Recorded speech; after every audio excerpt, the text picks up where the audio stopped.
How to change privacy of TikTok video.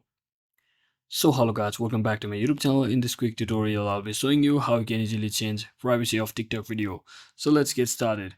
So first just head over to your TikTok application, and once you're inside here, just make sure to log into your account and simply click on this profile button over here from the bottom right corner. And let's say I want to change the privacy of this TikTok video which I've already uploaded. So basically all you have to do is just click on this privacy setting which the TikTok will automatically provide, or you can also click on this three dot icon and head over to your privacy settings simply by scrolling right ways.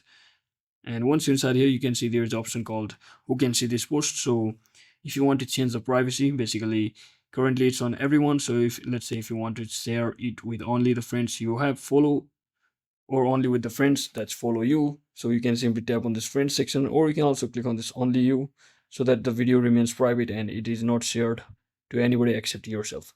So that is exactly how we do it, guys. I hope this video was informational. If it was, don't forget to like and subscribe to the channel. See you on the next one.